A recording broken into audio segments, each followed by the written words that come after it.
Assalamualaikum warahmatullahi wabarakatuh. Bertemu lagi di channel tercinta kita ya, yaitu channel Habib Qasim yang insya Allah membahas tentang seputar pendidikan, membahas isu-isu pendidikan tentunya. Nah, kali ini kita akan membahas sedikit permasalahan soal tentang impuls dan momentum. Baik, jadi sebenarnya ini adalah soal ulangan ya, karena musim corona jadi ulangannya diganti dengan video ini, jadi siapapun boleh menonton, ini live di seluruh dunia ya. Oke, soalnya ada 3 soal yang saya bahas dan 3 soal juga yang harus kalian kerjakan. Yang pertama, soal pertama ya, ini soalnya saya bacakan, 2 buah bola identik. Baik, kata identik saya analisisnya pakai spidol merah saja. Kata identik di sini artinya adalah sama ya. Bergerak berlawanan arah, berarti yang ini saya anggap benda satu ya, benda satu yang atas, sedangkan yang bawah itu saya anggap benda 2.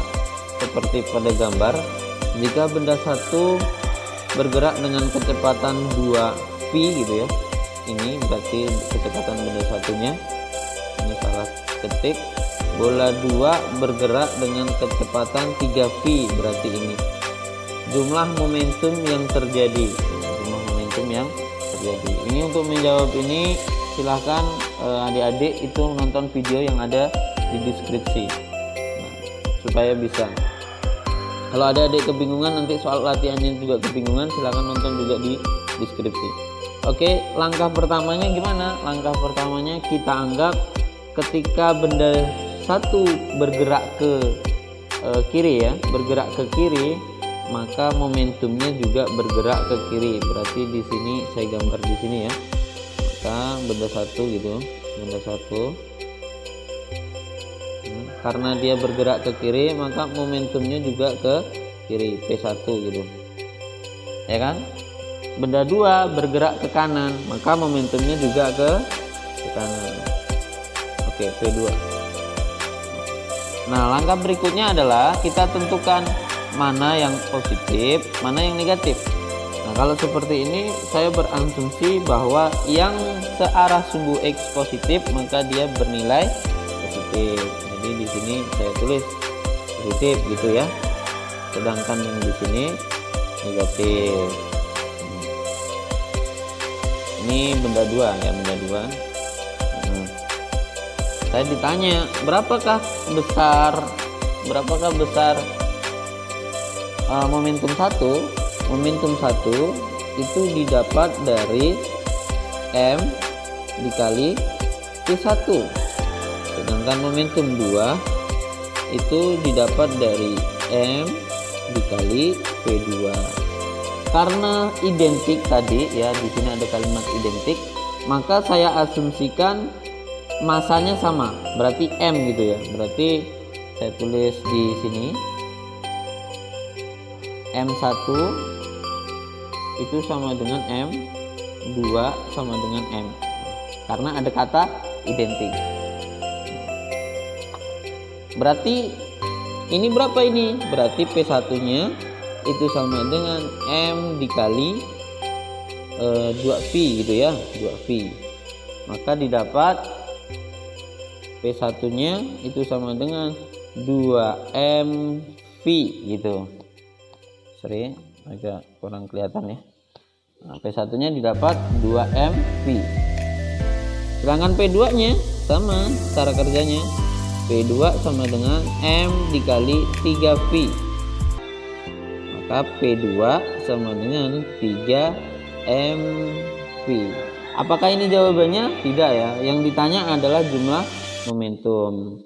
Nah, jumlah momentum P1 bernilai negatif sesuai postulat yang di atas. P1 bernilai negatif, sedangkan P2 bernilai positif. Nah, karena itu untuk mencari jumlahnya saya taruh di sini saja. Saya beri garis dulu gitu ya. Untuk mencari jumlahnya, jadi jumlah momentumnya gitu ya, jumlah momentum. Oke. Itu delta P itu sama dengan P2 dikurang P1. Kenapa P2 positif? Karena di sini sudah kita sepakati P2-nya positif. Kenapa P1-nya negatif? Kita sudah sepakat di sini P1-nya negatif, faktor arah tadi. Maka 3 mV dikurang 2 mV sama dengan berapa? 1 mV. 1 itu tidak bisa ditulis, berarti mV. Maka jawabannya ini. Maka jawabannya yang ini nih. Oke. Paham ya sampai di sini? Kita lanjut soal berikutnya. Soalnya sebelum saya lanjut soal berikutnya, ini soal yang harus kalian kerjakan. Udah ya? Udah? Ini soal pertamanya ya. Soal pertamanya. Saya potong, saya cut, saya taruh di sini. Oke, kemudian saya bahas soal yang kedua. Nah, ini dia, soal kedua. Soal yang kedua. Nah, soal kedua ini berkaitan dengan energi kinetik ya. Oke ya. Ini soalnya silahkan dilihat kalau Sekarang saya baca soal yang kedua. Ini soal latihan untuk kalian. Ini yang saya bahas. Sebuah benda mula-mula diam. Nah, kata kunci mula-mula diam itu sebenarnya kecepatan awalnya pasti 0. Maka kecepatan awalnya sama dengan 0. Kenapa 0? Karena mula-mula diam. Kemudian bergerak dengan kecepatan 4 meter per sekon. Berhenti di kata 4 meter per sekon. Kemudian kita tulis 4 meter per sekon. Lihat kata depannya. Oh, kecepatan. Kecepatan siapa? Kecepatan akhir. Oke. Sehingga menimbulkan energi kinetik sebesar energi kinetik. Berarti EK ya. EK sama dengan 32 Joule gitu ya. Oke. Yang ditanya adalah tentukan perubahan momentumnya. Delta P sama dengan titik-titik. Oke, sekarang saya analisis dulu ya. Satu-satu saya analisis. Ketika kecepatan awal 0, maka P mula-mula, ya, momentum mula-mula itu juga pasti 0. Kalau begitu, bagaimana dengan delta P-nya? Maka yang mempunyai momentum hanya kecepatan akhir atau P2 gitulah ya. Ini P1, ini P2 gitu ya. Ini P1 ya, ini P2. Tidak sama dengan 0. Maka kesimpulannya delta P itu sama dengan P2. Kenapa? Karena P1-nya 0. Sorry batuk ya. Oke, gimana cara ngerjakannya? Cara ngerjakannya kita kaitkan dengan rumus hukum kekekalan momentum. Masih ingat bahwa EK itu sama dengan apa? Setengah mv kuadrat. EK-nya berapa? 32 Joule ya, 32 Joule. Sama dengan setengah M tetap M. Ternyata V kuadrat itu ketika saya terjemahkan jadi gini. V dikali V. Nah, ya kan? V kuadrat itu artinya V dikali V. Coba adik-adik semuanya perhatikan ini. Ini rumus apa ini yang saya kotak ini? Iya, rumus momentum. Kalau begitu momentum siapa? Momentum 1 atau momentum 2? Ya, yang benar adalah momentum 2. Karena momentum 2 sama dengan delta P, gitu ya. Maka saya tulis di sini 32 sama dengan setengah delta P dikali kecepatannya 4. Gitu ceritanya. Nah, kalau begitu gimana? Kita coret aja. Dapat 2. Maka delta P 2-nya kita pindahkan. 2-nya kita pindahkan ya. Maka delta P itu sama dengan 32 per 2. Maka didapat di mana ya? Di sini aja. Delta P gitu di sini. Nggak cukup soalnya. Jadi sama dengan delta P 16. Kelihatan enggak sih? Oh, kurang ya. Oke. Nah, gini kelihatan. Maka jawabannya ini. Oke. Nah, soal yang kedua yang harus kalian kerjakan adalah yang ini dia. Mirip-mirip ya. Soalnya mirip-mirip. Ini dia. Kita tunggu beberapa menit untuk melihatnya. Sudah ya? Sudah ya? Ya. Oke, kita lanjut soal terakhir. Jadi ulangan di ini langsung kita langsungkan 3 soal langsung jadi 1. Oke, langsung saja ke soal terakhir. Soal terakhir bunyinya seperti ini. 2 buah benda bergerak berlawanan arah. Maka saya gambar analisis dulu. Agak buram. Oke. Ada 2 buah benda ya. 2 buah benda saya analisis di sini. Saya anggap ini benda A gitu. Benda A, ini benda B. Benda B gitu ya. Oke. 2 buah benda berlawanan arah. Benda A bermassa 2 kg. Wah, enggak simetri ya, enggak apa-apa ya. Di sini berarti 2 kg. Oke. Bergerak dengan kecepatan 20, berarti bergerak ke sana gitu ya. Kecepatannya saya naikkan ke atas. Kecepatannya 20 meter per sekon. Kemudian sedangkan benda B yang ini nih bermassa 1 kg, berarti 1 kg. Bergerak dengan kecepatan 30, berarti bergerak dengan kecepatan 30 meter per sekon. Pertanyaannya, kenapa Bang Habib memilih ini bergerak ke kanan, ini bergerak ke kiri ya? Kenapa saya pilih seperti itu? Karena identiknya dia itu berlawanan arah. Boleh kita dengan atas dengan bawah juga boleh, kanan kiri juga boleh. Jadi yang lebih enak ngerjainnya ya kanan dan kiri karena dia berlawanan arah. Keduanya bertumbukan dengan lenting sempurna. Oh, berarti ini lenting sempurna ya. Saya singkat L sempurna. Apa yang tersirat dari kata sempurna, teman-teman? Lenting sempurna? Ya, yang makna tersiratnya adalah restitusinya, E-nya sama dengan 1.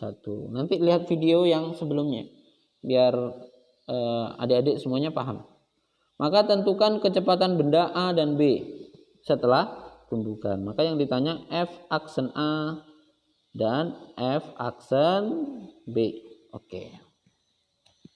Saya garis dulu. Saya garis gini ya. Kemudian saya coba menjawabnya dengan metode yang lain. Oke. Coba kita perhatikan baik-baik di sini. Saya berasumsi benda yang bergerak ke kanan itu nilainya positif ya karena arah. Sedangkan benda yang bergerak ke kiri nilainya adalah negatif. Langkah pertama yang kita ambil yaitu menggunakan hukum kekekalan energi. Hukum kekekalan momentum. Kok energi? Tuh, masih awal kok enggak fokus ya. Oke, momentum. Artinya momentum awal sama dengan momentum akhir. Berarti gimana bunyinya? MA gitu ya, MA dikali FA ditambah MB dikali VB sama dengan MA dikali VA aksen ditambah MB dikali VB aksen gitu ya. Karena benda B bergerak ke kiri, maka kecepatannya ini adalah negatif ya. Karena benda B bergerak ke kiri, yang ini nih, maka kecepatannya negatif. Sekarang kita lihat MA-nya berapa? MA-nya ternyata 2 kg. FA-nya berapa? 20. Ada negatifnya tidak? Tidak. Kenapa? Karena dia bergerak ke kanan. Ditambah MB-nya berapa? 1 ya. Ini 1 kilogram. VB-nya, nah VB-nya negatif 30. Kenapa dapat negatif? Karena dia bergerak ke kiri. Sama dengan MA-nya kita dapat 2, VA-nya yang kita cari gitu. Ditambah MB-nya kita dapat 1, VB-nya yang kita cari. 2 dikali 20 40, 1 dikali negatif 30 negatif 30, maka didapat di sini 10. Oke. Sama dengan 2 VA aksen ditambah VB aksen.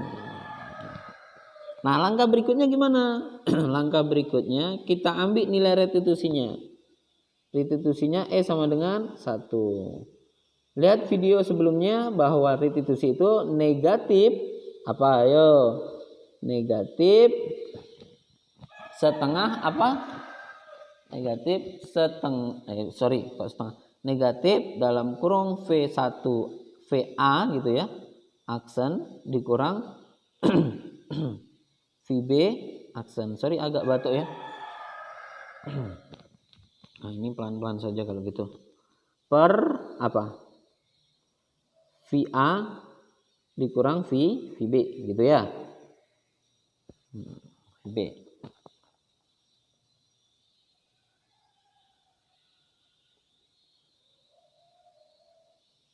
Oke. Aduh, sakitnya ya Allah. Sekarang kita masukkan angkanya.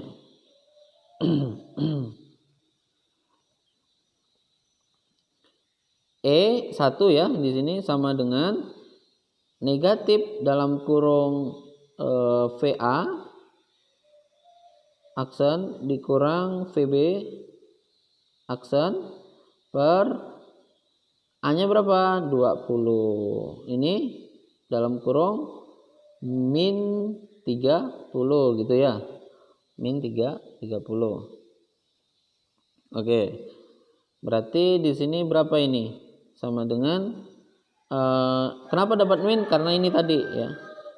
Negatif berapa ini? Dalam kurung VA gitu ya. Aksen dikurang VB aksen. Ini didapat positif berarti 50 ya. 50. Ini 1.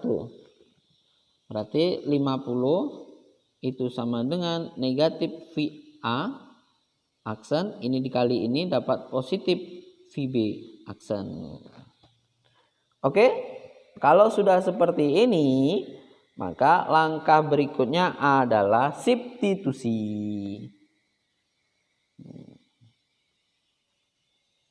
Langkah berikutnya adalah substitusi. Ini persamaan 1, ini persamaan 2. Saya anggap persamaan satunya 10 sama dengan 2 VA aksen ditambah VB aksen. Sedangkan di sini 50 sama dengan berapa? Negatif VA aksen ditambah VB aksen. Nah, saya mencoba mengeliminasi VB.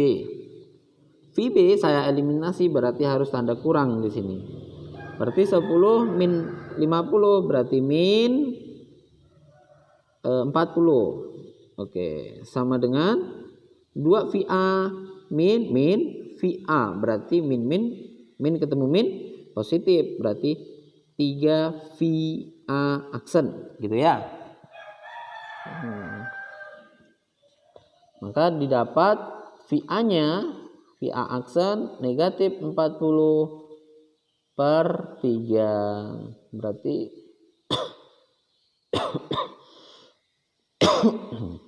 berarti didapat 13,3 negatif ya. Negatif 13,3. Kenapa negatif? Karena benda A setelah tumbukan terpental ke belakang. Jadi bendanya setelah tumbukan tuh gini ya, di sini. benda A langsung terpental ke sana. Ya, makanya tandanya nih negatif sesuai ini. Ini ke kiri negatif, ini pun pasti negatif. Sekarang bagaimana dengan kecepatan VB-nya? Kita ambil satu postulat saja, yang ini.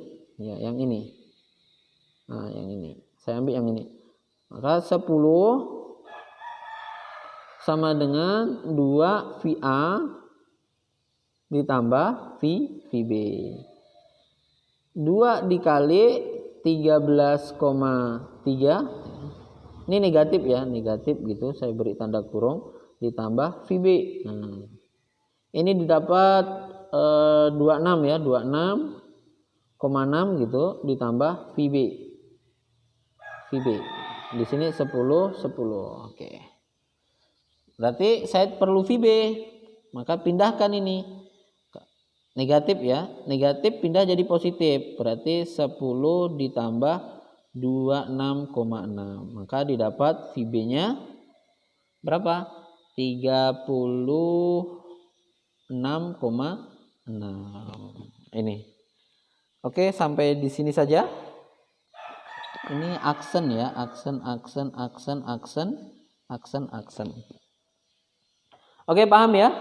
Kalau tidak paham nanti silakan WA atau kirim email saja, nanti saya jawab kok. Ini soal untuk kalian.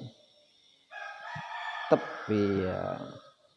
Ini soal untuk kalian dan ini soal yang ketiga. Semoga berhasil dari saya. Apabila ada kata-kata yang salah saya akhiri. Assalamualaikum warahmatullahi wabarakatuh.